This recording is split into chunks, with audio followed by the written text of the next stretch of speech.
The first time I realized love isn't a feeling, it's a decision, I was standing in a kitchen at 11:47 p.m., holding a mug that had gone cold. It wasn't some dramatic moment. No rain. No shouting. Just silence thick enough to hear the fridge humming. He was in the living room. I was in the kitchen. And we were both pretending not to be hurt. People talk about love like it's fireworks. Like it's butterflies and slow dances and long paragraphs sent at 2 a.m. And yes, sometimes it is. But mostly, it's ordinary. It's washing dishes when you're tired. It's choosing not to say the mean things sitting on the tip of your tongue. It's staying in the room when walking out would be easier. I met Daniel on a random Tuesday that wasn't supposed to matter. I was late. He was early. I spilled coffee on my white shirt, and he offered me tissues like he was presenting a life-saving solution. He had this calm about him, not loud, not flashy. Just steady. The kind of steady that feels unfamiliar when you're used to chaos. In the beginning, it was easy. We talked for hours. We sent voice notes about nothing. We learned each other's favorite songs, childhood stories, the small insecurities we didn't admit to most people. He told me he hated disappointing people. I told him I hated feeling like I wasn't enough. We laughed about how dramatic that sounded. We didn't know then that those two confessions would become the fault line in our relationship. Because love doesn't just bring out your soft side. It brings out your wounds. And if you're not careful, you start bleeding on the person who didn't cut you. The first real fight wasn't even about anything serious. He forgot to call. I acted like I didn't care. He sensed the distance and got defensive. I said, "It's fine," in that tone that means it's absolutely not fine. He shut down. I felt ignored. He felt attacked. We both felt misunderstood. That's the thing about relationships. Two people can love each other deeply and still hurt each other without meaning to. I used to think compatibility meant never arguing. I thought if it was right, it would be effortless. But what no one tells you is that healthy love still requires work, just not the kind where you're begging to be seen. With Daniel, I was seen. Even when we were frustrated. Especially then, one night, after another small disagreement that felt bigger than it should have, he didn't retreat. He didn't raise his voice. He just said, "Help me understand what that felt like for you." No one had ever asked me that before. I didn't know how to answer at first. My instinct was to win. To prove my point. But instead, I told the truth. It felt like I wasn't important. And he didn't laugh. He didn't dismiss it. He didn't say I was overreacting. He said, "That wasn't my intention." But I can see how it landed that way. That moment changed something in me, because love isn't about never making mistakes. It's about taking responsibility for how your actions land. It's about being aware. Not just present, aware. Over time, we learned each other in deeper ways. I learned that when he went quiet, it wasn't indifference, it was overwhelm. He learned that when I asked too many questions, it wasn't interrogation, it was reassurance. We stopped trying to win arguments and started trying to protect the connection. That doesn't mean it was perfect. There were still nights we went to bed annoyed. There were days when stress made us short with each other. But there was always this unspoken commitment. It's us versus the problem, not me versus you, and that's the shift. Love matures when ego shrinks. I remember a Sunday afternoon when we were both exhausted. Dishes piled in the sink. Laundry waiting. Deadlines looming. We hadn't had a romantic moment in weeks. I caught my reflection in the microwave door and thought, is this it?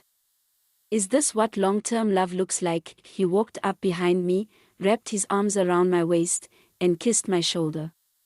"We're going to be okay," he said softly, like he knew exactly what I was thinking. that's when I understood something else. Passion is loud in the beginning, but commitment is quiet and consistent. Real love is choosing the same person on the boring days, on the insecure days, on the days when you don't feel your best and neither do they. It's choosing to apologize when your pride wants to stay silent. It's choosing to listen when you'd rather defend. It's choosing to stay curious about the person you think you already know. Daniel and I are still learning. We are still imperfect.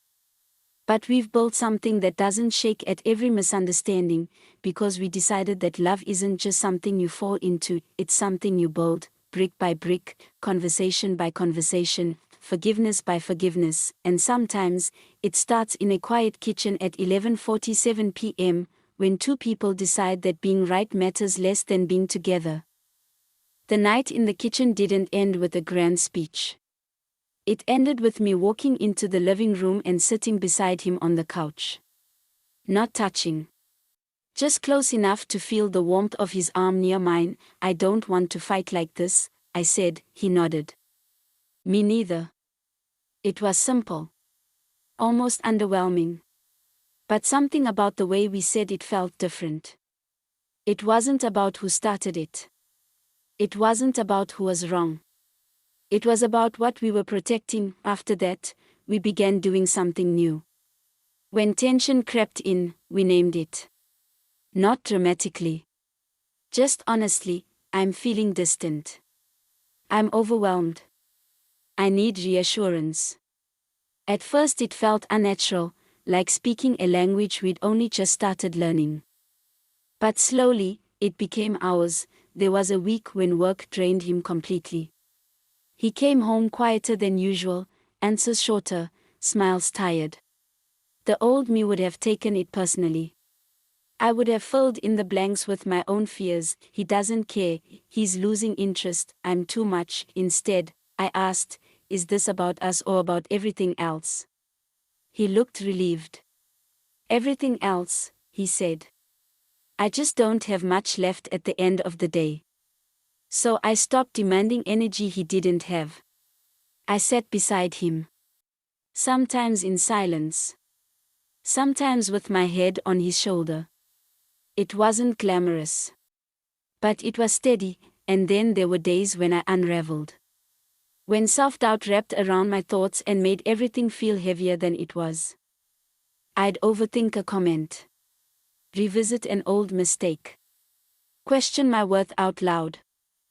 He didn't try to fix me. He didn't offer solutions like bandages. He'd just say, "Talk to me." And I would, not because it solved everything. But because being heard softened the sharp edges. We began to understand that love isn't about saving each other. It's about standing guard while the other person fights their quiet battles. There were still hard conversations. About money. About family. About where we saw ourselves in 5 years. Not all of them ended neatly. Some ended with long pauses and both of us staring at the ceiling, thinking, but we stayed through discomfort. Through misunderstanding. Through the slow process of unlearning habits that once protected us but now created distance. And somewhere along the way, the kitchen at 11:47 p.m. stopped being a memory of tension and started being a marker. A before and after. Before, we loved each other instinctively. After, we loved each other intentionally. The difference is subtle but powerful. Instinctive love reacts. Intentional love responds. Instinctive love protects ego. Intentional love protects connection. One evening, months later, we found ourselves laughing over something stupid. I don't even remember what.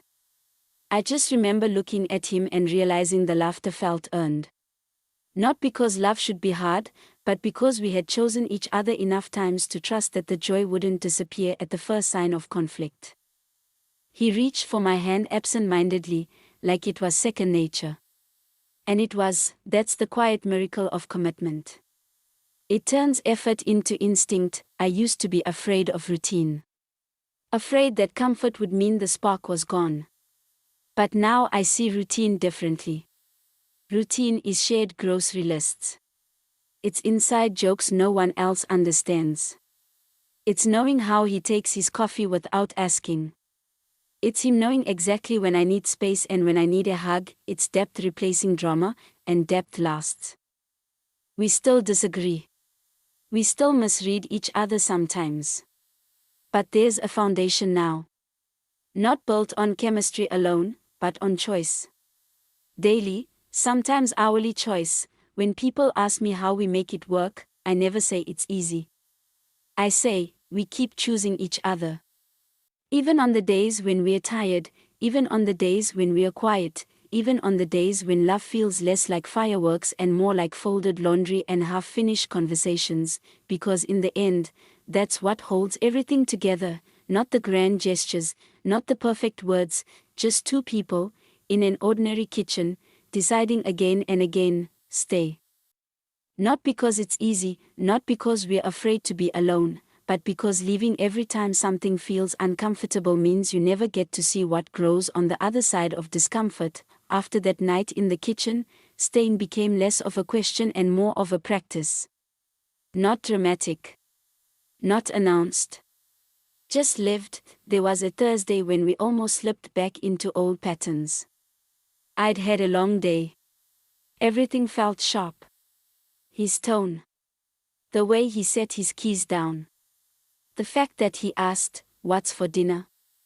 Before asking how I was, I felt the familiar heat rise in my chest, the urge to withdraw, to become cold before I could feel ignored. He must have seen it flicker across my face.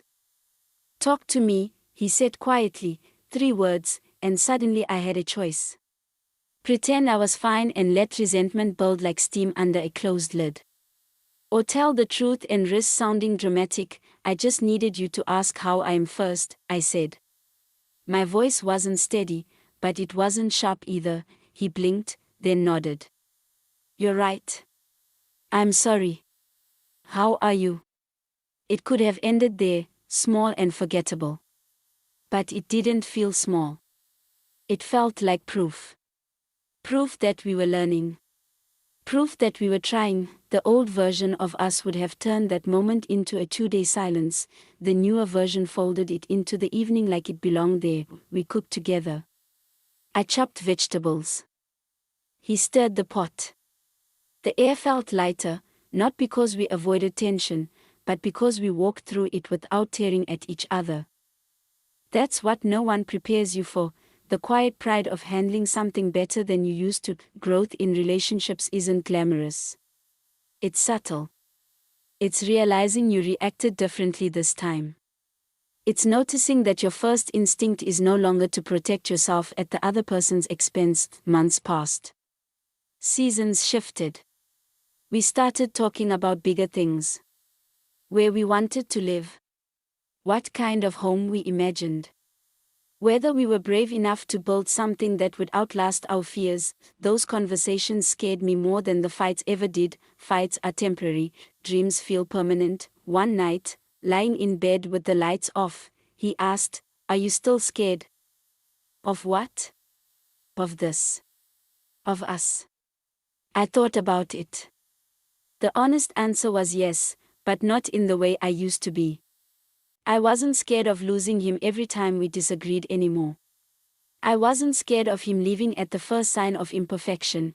I was scared of how much it mattered. A little, I admitted. He reached for my hand under the blanket. "Me too." And strangely, that didn't unsettle me. It comforted me. Because it meant we both understood the weight of what we were building. Love isn't fearless. It's brave. There's a difference. Fearless love pretends nothing can go wrong. Brave love looks at the risks and stays anyway. We still have moments where we fall short. Days when stress wins. Nights when we misread each other's silence. But we recover faster now. We apologize sooner. We assume less and ask more. Sometimes I think back to the girl standing in that kitchen at 11:47 p.m., holding a cold mug and wondering if this was what love was supposed to feel like. If I could talk to her, I wouldn't tell her that everything becomes perfect. I'd tell her this: the quiet moments are not signs that something is wrong, The ordinary days are not evidence that the spark has died, the work is not proof that you chose badly, it's proof that you're building something real. Daniel still offers me tissues when I spill things. Still kisses my shoulder when he senses I'm overthinking. Still asks, help me understand, when tension creeps in, and I still choose to answer honestly. That's the part people don't see. The choosing. The daily, sometimes inconvenient decision to soften instead of harden. To lean in instead of pull away. Love didn't sweep us off our feet and carry us somewhere effortless, it handed us bricks, and some days those bricks feel heavy, but when I look at what we've built, the trust, the safety, the way our laughter comes easily even after hard conversations, I realize something simple and steady. We're not just in love, we're committed to the becoming of it, and that becoming doesn't happen all at once, it happens slowly, intentionally, brick by brick. That's the part people don't post about. No one uploads a picture of the hard conversation that lasted 3 hours but ended in understanding. No one writes captions about the night you both admitted you were scared of repeating your parents' mistakes.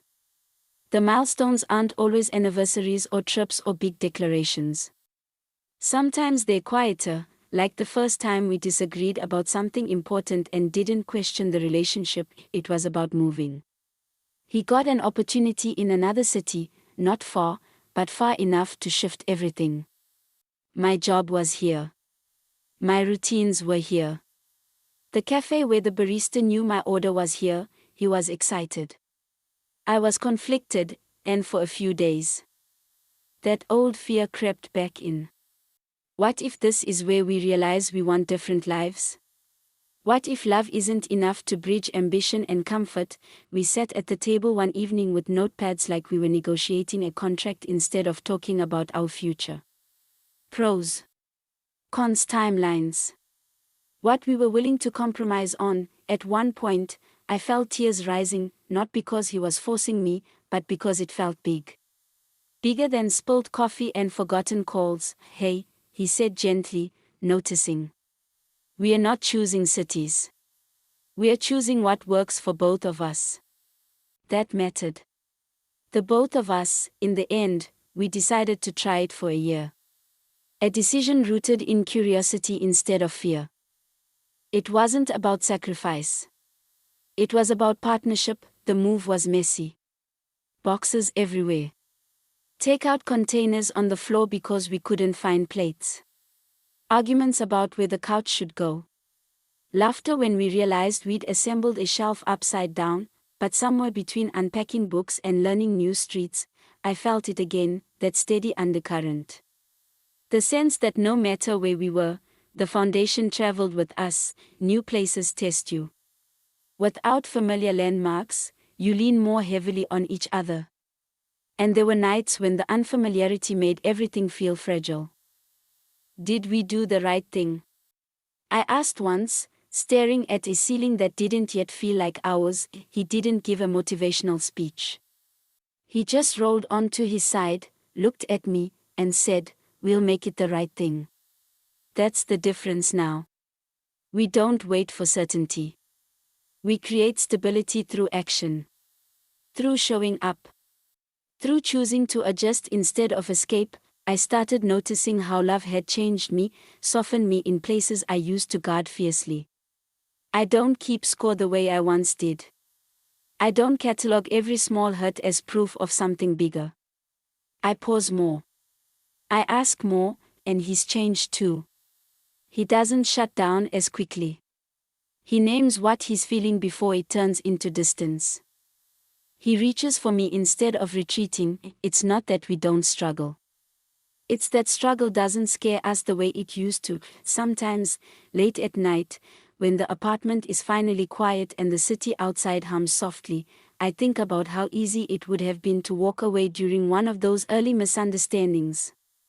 How pride could have convinced us that being alone was simpler. Maybe it would have been simpler, but it wouldn't have been deeper. Depth takes time. It takes friction. It takes two people willing to look at their own flaws instead of magnifying the others. We still have that kitchen moment sometimes, not the tension, but the awareness. The recognition that we're at another small crossroads. Another opportunity to either protect ego or protect us, and more often than not, we choose us, not perfectly. Not flawlessly. But intentionally. I don't know what the next 5 or 10 years will bring. More moves, maybe. New dreams. Unexpected challenges. Life has a way of rearranging plans without asking permission, but I know this: whatever comes, it won't just happen to us.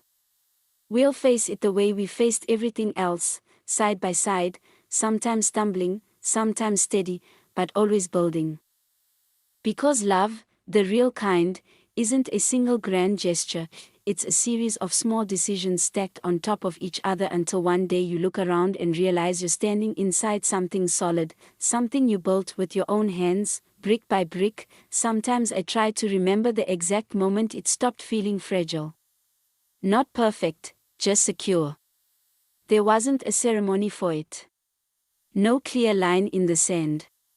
Just a gradual shift from what if this falls apart to even if it shakes, we'll steady it. Security, I've learned, doesn't come from the absence of problems. It comes from evidence. Repeated evidence that when something cracks, you both reach for repair instead of escape. There was a winter evening, colder than we expected, when the heater broke and the apartment felt like a fridge with furniture. We sat on the floor wrapped in blankets, eating takeaway straight from the containers. I was irritated at first. At the landlord. At the inconvenience. At the way adulthood sometimes feels like one long list of things to fix. Daniel nudged my knee with his. This is going to be one of those stories we laugh about later.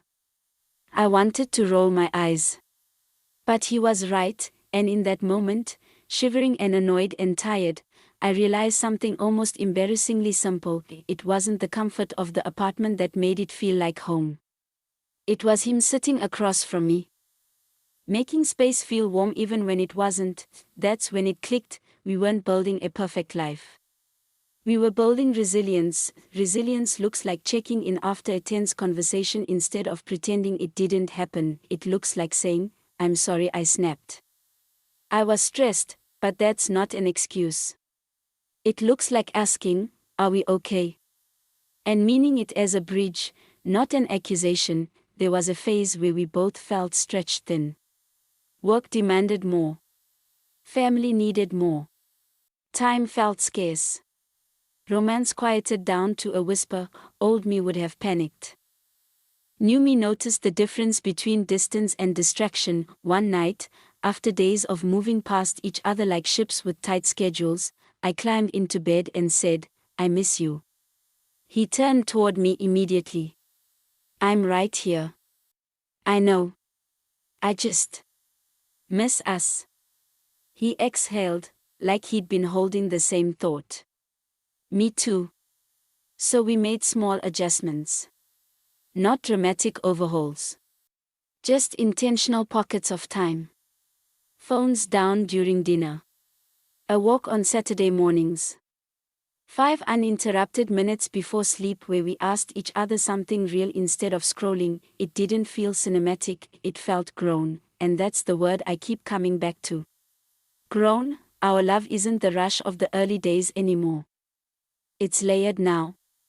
Informed by every disagreement we survived, every misunderstanding we untangled, every moment we chose to soften instead of harden. Sometimes I watch him doing something ordinary, tying his shoes, washing dishes, concentrating on a recipe, and I feel this quiet gratitude.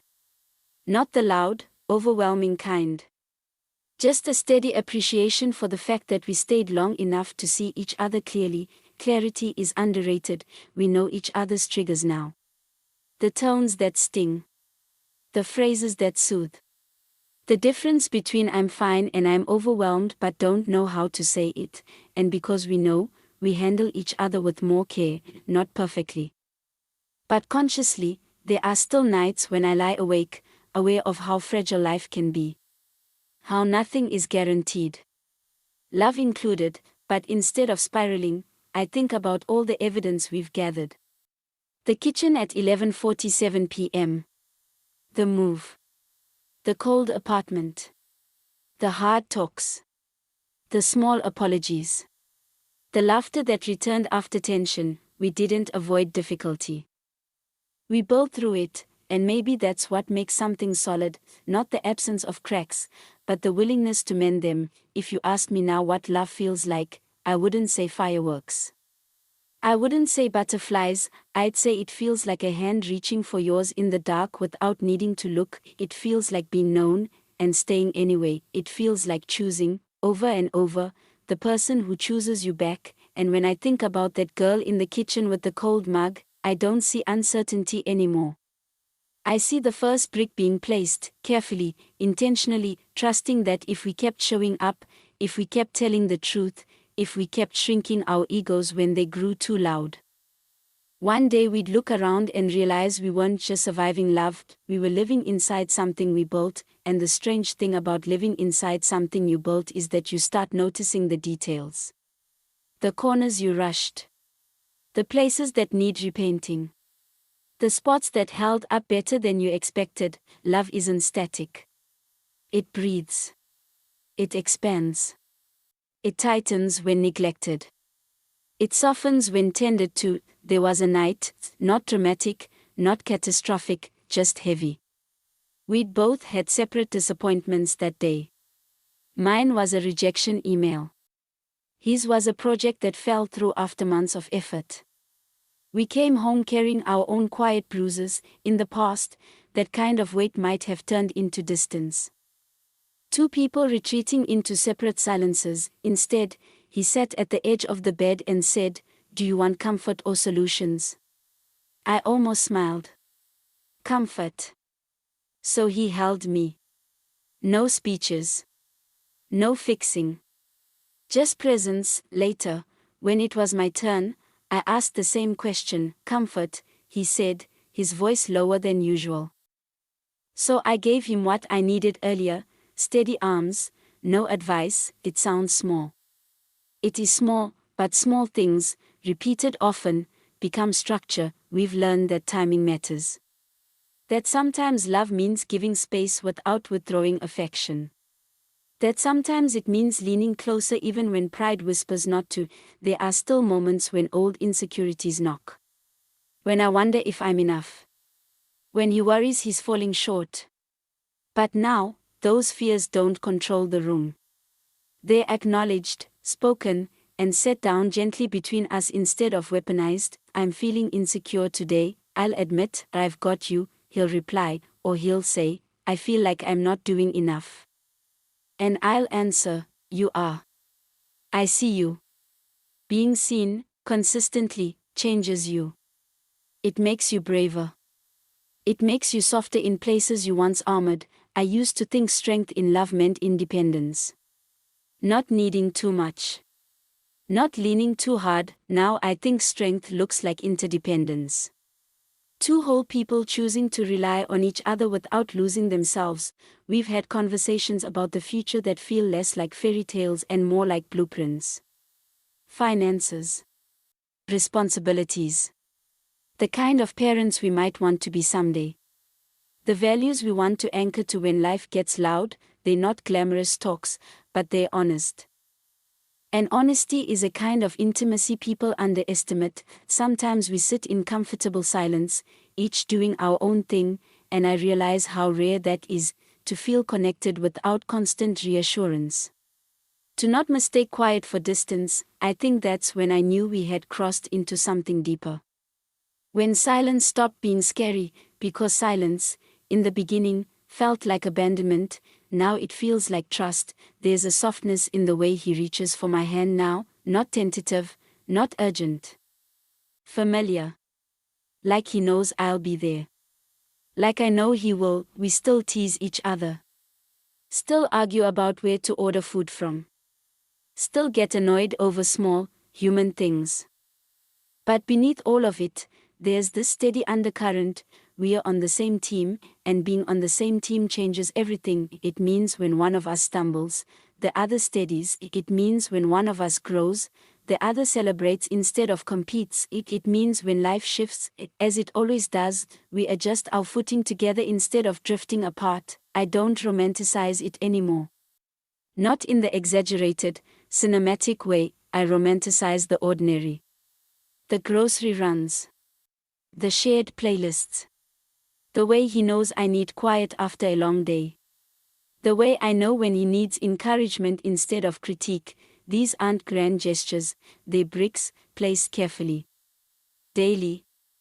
Sometimes imperfectly, and when I look around at the life we're shaping, not flawless, not immune to storms, I don't feel the anxious need to ask if this is what love is supposed to feel like. I know now, it feels steady, it feels chosen, it feels like two imperfect people deciding, again and again, that what they're building matters more than momentary pride, and maybe that's the quiet secret no one tells you at the beginning. Love isn't proven in the fireworks, it's proven in the staying. In the mornings when the alarm goes off too early and neither of us wants to move, but he still reaches for my hand before getting out of bed. In the ordinary Tuesdays that look nothing like the ones in the beginning, no nervous excitement, no wondering what the other is thinking, just the quiet certainty of knowing. Staying isn't loud. It doesn't announce itself. It shows up in habits. In the way we check the other's schedule before making plans. In the way we save the last slice without asking. In the way apologies come quicker now, without dragging ego behind them. There was a night not long ago when we argued harder than we had in months. It wasn't explosive, but it was sharp. Miscommunication layered on exhaustion. We both felt unheard. For a moment, I felt that old instinct, the urge to shut down, to emotionally pack a bag and retreat into myself. He started to walk into the other room. Then he stopped, he turned around and said, "I don't want space. I want to fix this." That stopped me too, so we sat back down. Not gracefully. Not eloquently. Just two tired people choosing not to let a bad hour define us. We talked in circles at first. Then slower. Then softer. At some point, he admitted, I was defending myself more than I was listening. And I said, I was trying to be understood more than I was trying to understand. That was it. The shift. Not because the problem disappeared, but because we remembered who we were to each other. Staying doesn't mean tolerating harm. It doesn't mean shrinking yourself to keep peace. It means fighting for clarity instead of control. It means asking, what are we really arguing about? And being brave enough to answer honestly. Sometimes the answer is fear, fear of not being prioritized, fear of failing, fear of drifting. And when you name fear, it loses some of its power. We've learned to recognize when it's fear talking instead of love. Fear is urgent, defensive, loud. Love is patient, curious, steady. The longer we stay, the more we see each other clearly, not just the polished parts, but the tired ones, the insecure ones, the stubborn edges, and instead of being disillusioned by them, we adjust around them. I know he overthinks when he cares deeply. He knows I withdraw when I'm overwhelmed, so he leans in gently when I go quiet, and I give him reassurance before he spirals into self-doubt. It's not a perfect dance. We still step on each other's toes sometimes, but we don't walk off the floor anymore. I used to believe love was about finding the right person.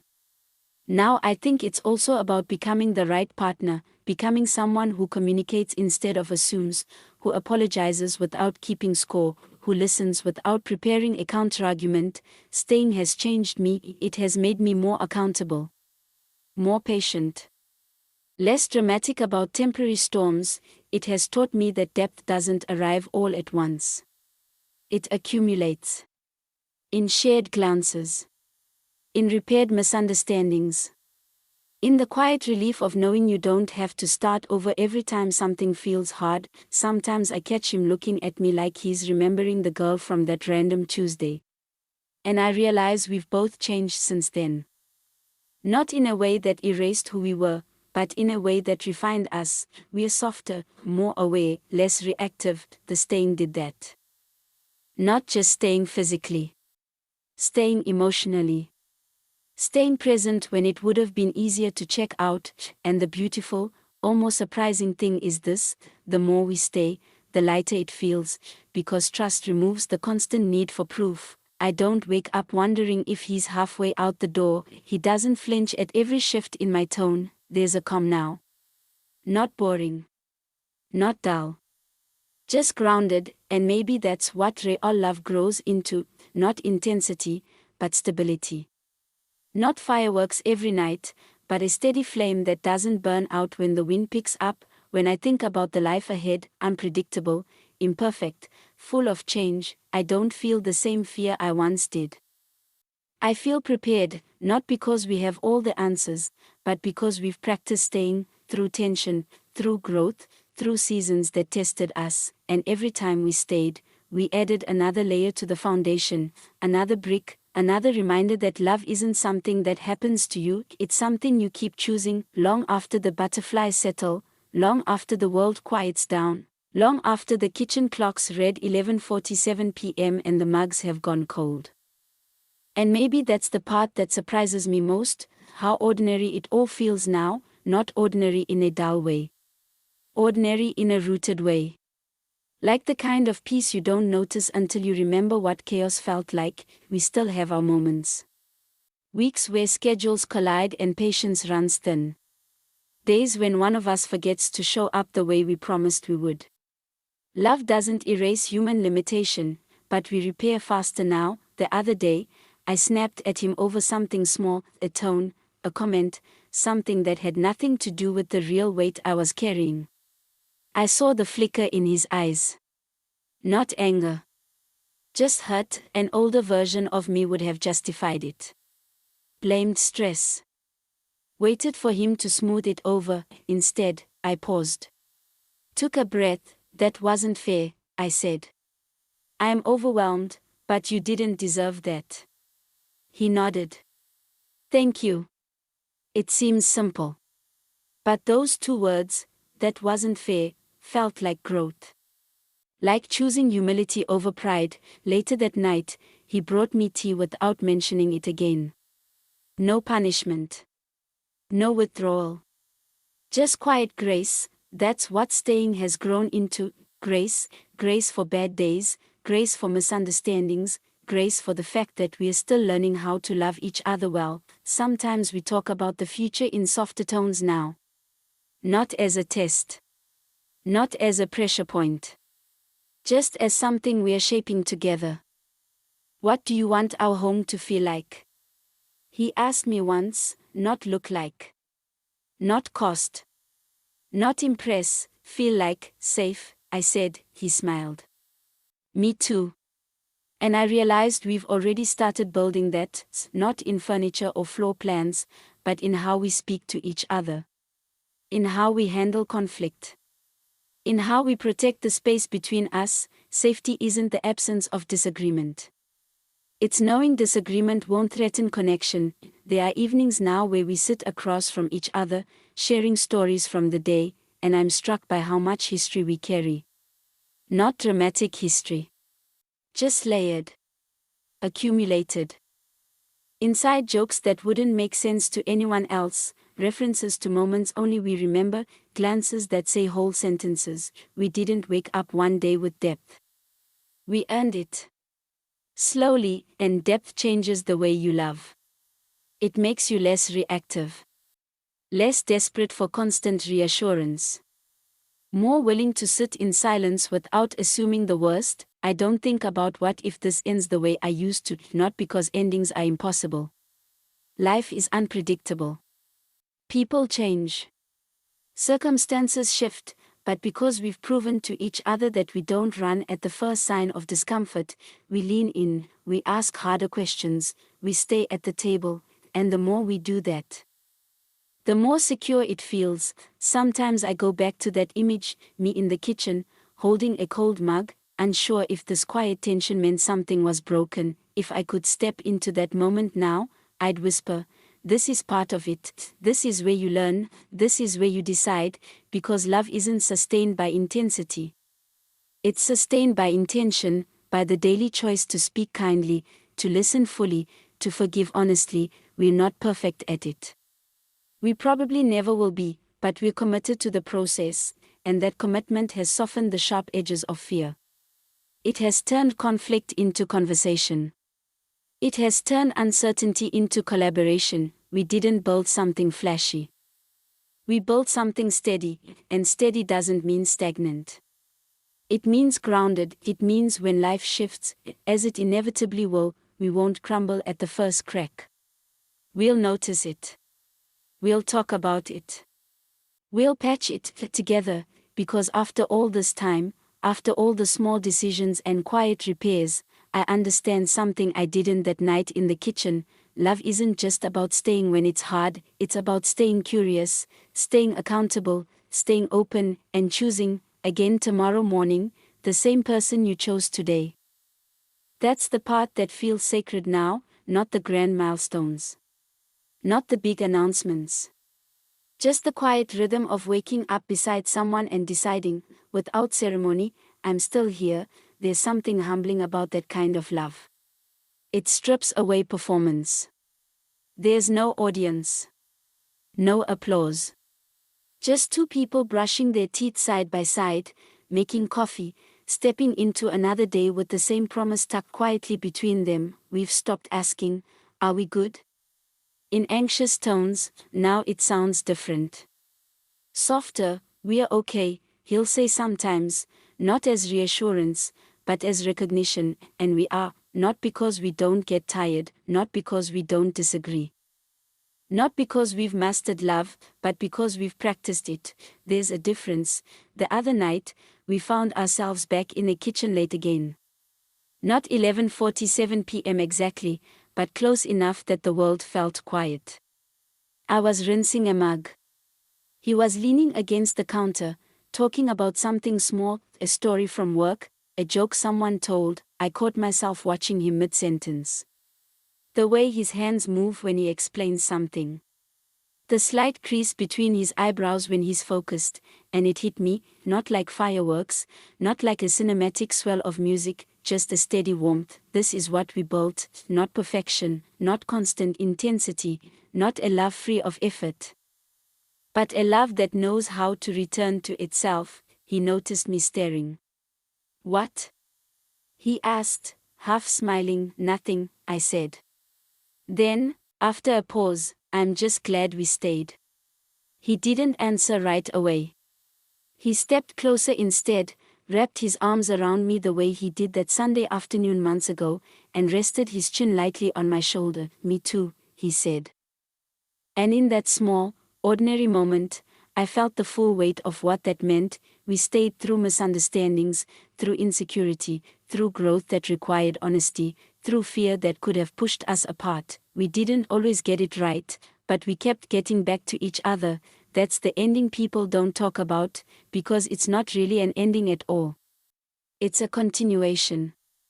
A quiet agreement to keep building, even when the work is unglamorous. Love doesn't freeze in its best moment. It evolves. It deepens. It asks more of you as you grow, and we've grown, not into flawless versions of ourselves, but into partners who understand that love isn't sustained by feeling alone. It's sustained by choice, by humility, by the courage to say, "Help me understand." By the willingness to answer honestly. If someone asked me now what love looks like, I wouldn't describe the first date or the butterflies or the late-night confessions. I'd describe a kitchen, a quiet one, two people standing close enough to feel the warmth of each other's presence, no raised voices. No dramatic declarations. Just the steady, deliberate decision to remain, brick by brick, conversation by conversation, morning by morning, and maybe that's the real ending, not a final scene, but a foundation strong enough to hold whatever comes next.